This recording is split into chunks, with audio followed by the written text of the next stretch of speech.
and welcome to the first special Christmas edition of Crime Team, where we ask your help in making Greater Manchester a safer place to live for everyone. We'll be giving you practical advice on crime prevention in the lead up to Christmas, and we'll also be giving you information on an unsolved murder 2 years on. Here's what else we have coming up on tonight's programme. With just a few days left till Christmas, we take a look at how to keep yourself safe over the festive period in tonight's feature on Operation Advent. We joined Greater Manchester Police in Stockport on a wet and busy Friday night shift. We have a look at this Aladdin's cave of stolen goods, which we want to return to their rightful owners. It may be an early Christmas present for one of you.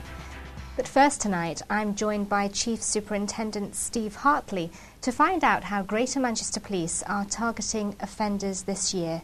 Steve, what's Operation Advent all about? Well, Operation Advent's about targeting criminals on the run to Christmas who burgle people's houses, steal property.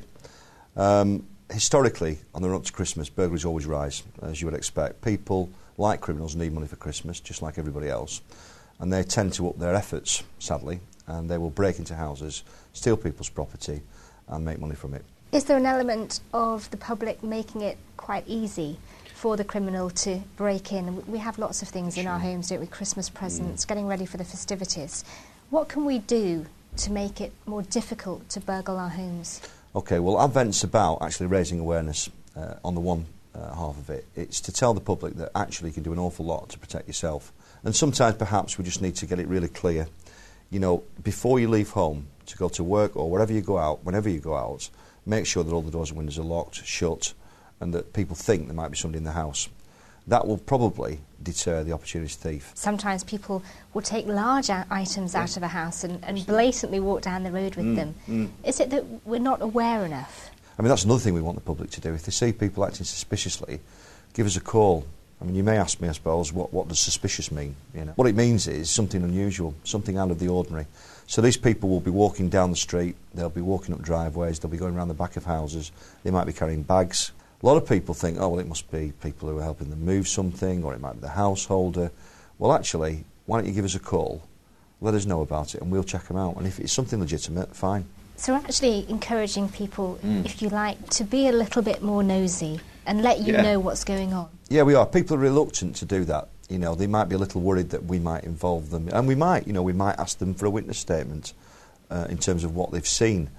But there are a lot of safeguards in place to make sure that we protect people properly. With this particular Advent campaign, Steve, do you know the offenders that you're targeting? Every single day, hundreds of police officers across Greater Manchester sit down in meeting rooms early in the morning and look at the faces of the criminals we think are burgling people's houses. And our aim is to say to them, you either stop committing crime, stop burgling people's houses, or we'll catch you with the help of the public and you will be in prison for Christmas.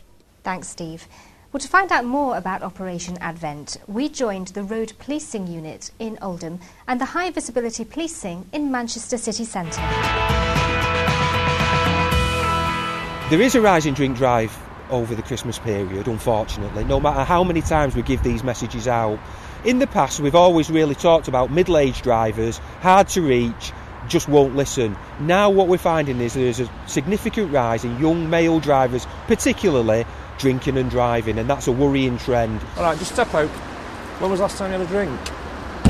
It's important to reinforce the drink-drive message over Christmas. People are focused on enjoying themselves, visiting friends, families, attending functions, and it's easy for them to fall into the trap of the odd drink here, the odd drink there, and find themselves over the limit. One deep breath in a minute, keep going until I tell you to stop. The morning after syndrome is a real fact. You can't have a shower, you can't have a cup of coffee and get alcohol out of your system. If you've drunk a lot of alcohol the night before, it will still be in your body. If you fail refuse or provide me with a positive specimen, you will be arrested. Do you understand that? Right, yeah. Okay. No, hold on to that, I'll hold on to that. Just blow. Just keep blowing that now. Just keep blowing. That'll do, thank you. If you get caught drink driving, you could face up to 6 months in prison, a £5,000 fine and definitely a 12-month ban. If you were unfortunate enough to kill somebody whilst drunk through careless driving, the maximum sentence is 14 years in prison.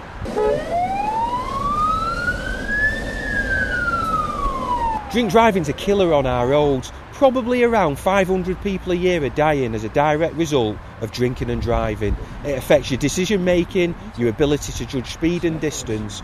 If you're twice over the limit, you're 50 times more likely to be involved in a fatal collision. The problems that my officers face over the shopping period in the run-up to Christmas is the same as all my other partners in Manchester city centre, and that's the sheer volume of people visiting. With the increased number of visitors comes increased opportunities for the criminal element in Manchester to prey on innocent victims. We do have a power to keep observation on known offenders and keep observation in areas of high crime, and we will be doing that this Christmas. We are briefing our officers on a daily basis on who we know is out and about committing crime. We have plainclothes officers out there and we have CCTV out there, and we will be keeping an eye on known offenders to catch them in the act of crime and also to intercept them and deter them from crime at an early stage. These are my particular favourites. The way they operate is they go into cafes are a favourite, but they're not afraid to go into shops and do the same thing as well. Whilst he stands in one corner shouting and swearing loudly into a mobile phone, pretending to have an argument, when everybody turns their heads, round taking all their handbags. One of the things that's new to this Christmas operation is obviously the platform that we can see behind us. Obviously that allows them to see over the tops of people's heads to see if there's any incidents ongoing or any people behaving suspiciously. The single most common shoplifter would be an opportunistic teenager. This December we've launched the Theft is Theft campaign, and we are going to the schools and we're also advertising in the shops. We know from our research in the schools that some teenagers think that shoplifting is easy, that shoplifting isn't like theft, and we're trying to get across to them that theft is theft. Going shoplifting makes you a thief. Obviously with the influx of shoppers, all of the car parks in Manchester are full. People leaving satellite navigation systems in their cars. Many people have them now. Even though they've hidden the satellite navigation system from view, they leave the holders on display. Even if they remove the holders, the suckers often leave a ring on the windscreen.